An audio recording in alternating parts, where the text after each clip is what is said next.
Welcome aboard. Before we get into the deep material, let's take a moment to understand what this whole chapter is really setting up for you. Think of this as the map you'd want before starting a road trip. You wouldn't just jump in the car, would you? You'd want to know the route, the stops, and what to expect. So here's what we'll cover together. First, we'll look at why AI governance certification suddenly matters so much right now and who actually benefits from earning it. Then, we'll get practical about the exam itself, the number of questions, the timing, the passing score, and how those questions are delivered to you on test day. We'll also unpack the body of knowledge, which is basically the blueprint the exam is built on, and we'll look at the latest version updates so you're studying the right things. And here's a part many learners overlook. We'll explore something called Bloom's taxonomy, which sounds academic but is genuinely your secret weapon. It tells you whether a question wants you to simply recall a fact or actually apply your judgment. Once you can spot that difference, the exam stops feeling like a guessing game. So as we move through these topics, keep asking yourself, what is this question really testing in me? That mindset will carry you a long way. Let's begin. So why now? Why has AI governance become such a hot topic that people are racing to get certified? Let's think about that together. Just a few years ago, AI lived mostly in research labs. Today, it's screening job applicants, approving loans, and even helping doctors read scans. When something becomes that powerful and that widespread, regulators wake up, and they have. The EU AI Act, new US state laws, growing privacy expectations, all of it landed almost at once. Here's why this matters for you. Organizations suddenly need people who understand both the technology and the rules, and there simply aren't enough of them. Imagine you're a company that just deployed an AI hiring tool, and a regulator asks how you're making sure it isn't discriminating. Who do you turn to? You need someone who speaks both languages, governance and AI. That's exactly the gap this certification fills. When I work with teams scrambling after a compliance scare, the first thing they wish they'd had was a person who could see the risk coming. That's the value you're building right now. So this credential isn't just a line on your resume. It signals that you can help an organization use AI confidently without walking into a legal or ethical minefield. And honestly, that's a rare and valuable skill in today's market. Now you might be wondering, is this certification actually right for me? Fair question, and let's work through it honestly. The AIGP wasn't designed for one narrow type of person. Think of it more like a meeting point where several professions come together. Are you a privacy professional who suddenly finds AI showing up in every project? This is for you. Are you in legal or compliance, watching new AI laws pile up and wondering how to advise your business? Absolutely for you. But here's something people miss. It's not only for the legal crowd. Picture a data scientist who builds brilliant models but keeps getting asked uncomfortable questions about fairness and accountability. Understanding governance makes that person far more effective and, frankly, more promotable. I remember working alongside an engineer who could optimize a model beautifully but froze whenever risk and ethics came up. Once she learned this material, she became the bridge between her technical team and the compliance office, and her career took off. So whether you come from law, privacy, risk, security, product, or engineering, the question isn't really about your title. It's about whether AI now touches your work. And let's be honest, for most of us, it already does. If that's you, you're in the right place. Let's get concrete now and talk about the actual roles where this knowledge pays off, because it's broader than you might expect. Picture the obvious one first: an AI governance officer or a responsible AI lead. These titles are popping up everywhere, and they sit right at the heart of this material. But don't stop there. Think about a privacy officer whose job used to be mostly about data protection and is now expected to handle AI risk too. Or a compliance manager who suddenly has to interpret the EU AI Act for the business. Here's a real example. I once met a risk manager at a bank who took on AI oversight almost by accident, simply because no one else understood it. Within a year, that became her entire role, and a senior one at that. The same story plays out for product managers shipping AI features, for procurement teams vetting AI vendors, and for auditors checking whether systems actually do what they claim. So ask yourself, where do I sit in that chain? Even if your current title doesn't say AI anywhere, this certification positions you to step into these emerging roles. And because the field is so new, being early gives you a real advantage. The people learning this now are the ones who will be leading these functions in just a few years. Alright, let's clear up some language that confuses a lot of first-time candidates. You'll keep hearing two phrases, competencies and performance indicators. They sound formal, so let me break them down in plain words. Think of a competency as a big skill the exam expects you to have. Something like understanding how AI laws apply to real systems. Now, how does anyone actually measure whether you have that skill? That's where performance indicators come in.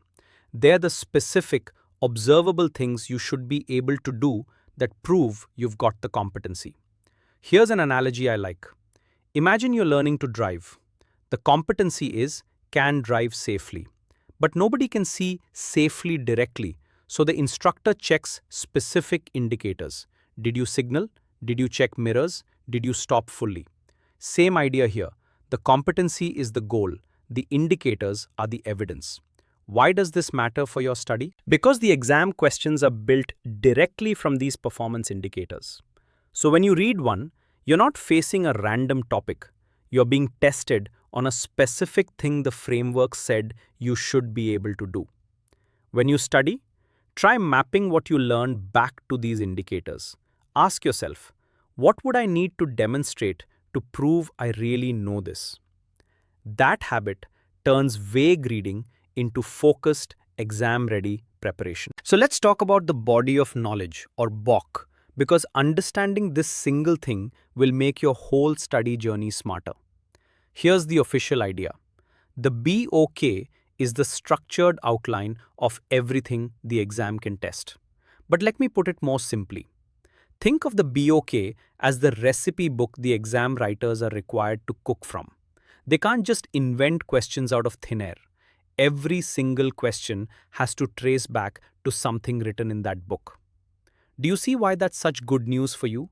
It means the exam isn't a mystery. If a topic isn't in the BOK, it won't be tested.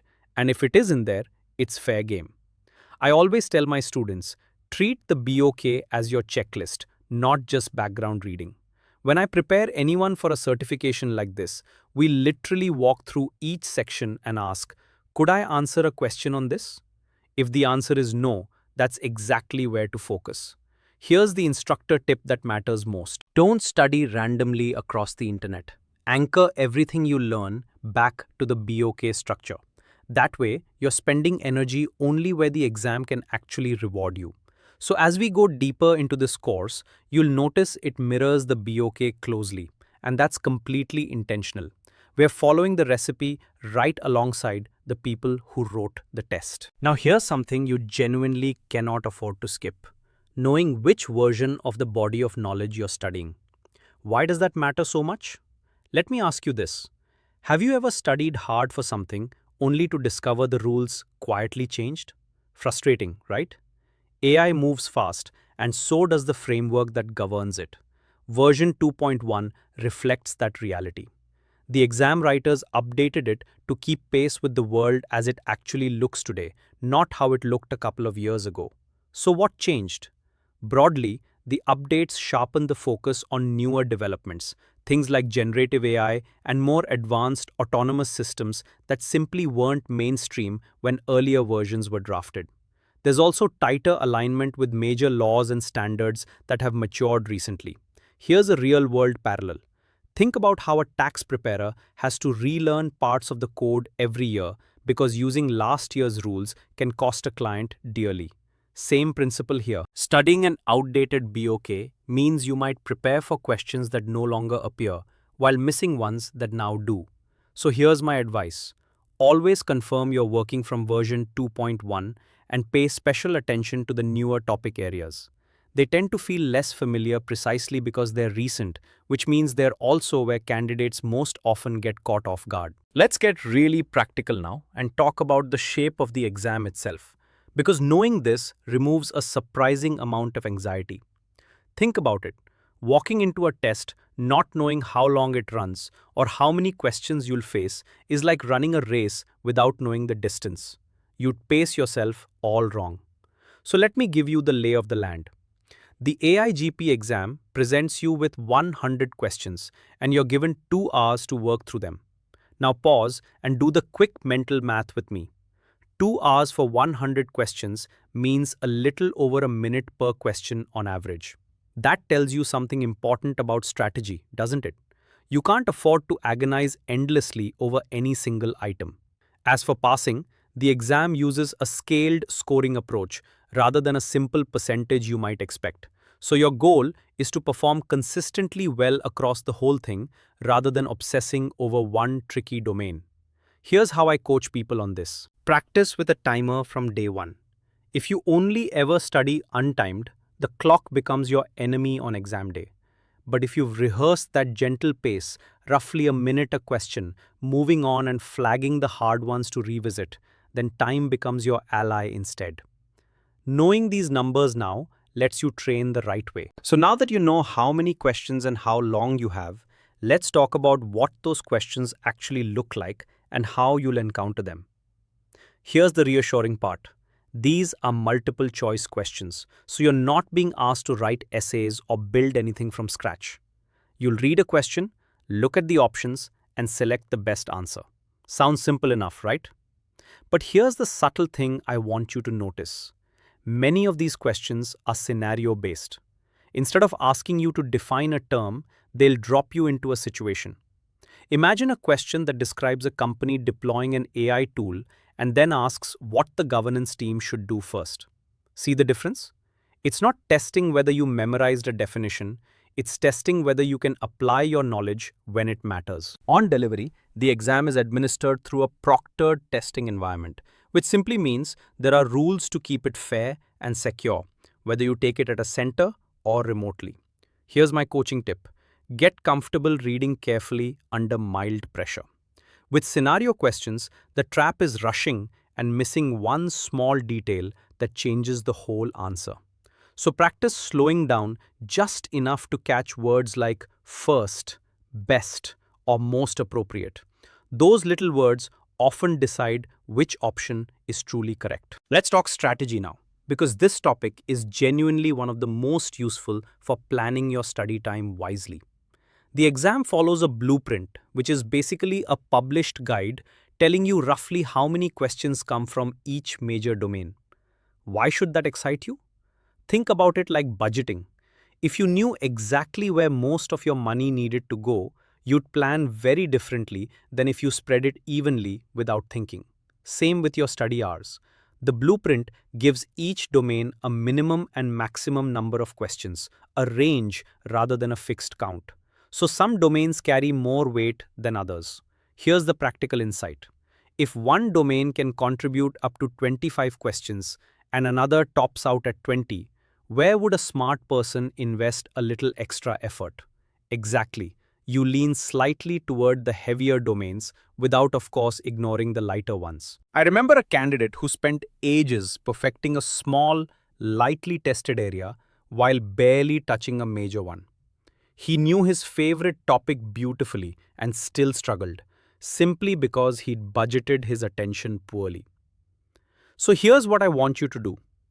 As we move through the domains in this course, keep the blueprint in mind.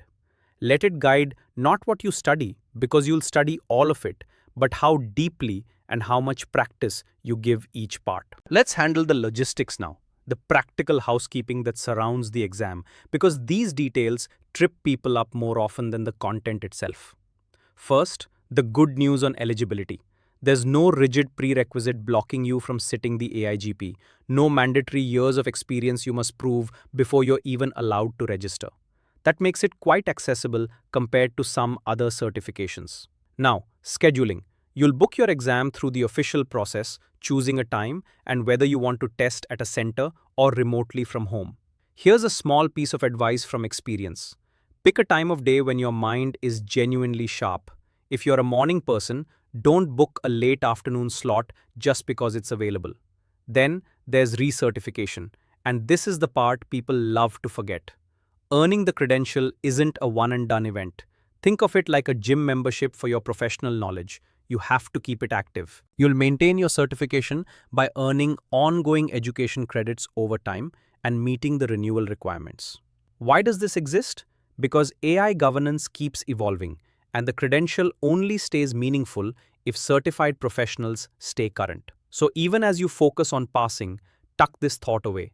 Plan from the start to keep learning, because this field won't sit still and neither should your knowledge. Now I want to introduce you to a tool that honestly changed how many of my students approach exams: Bloom's Taxonomy. The name sounds intimidating, so let me reassure you, the idea behind it is beautifully simple. Picture a staircase of thinking.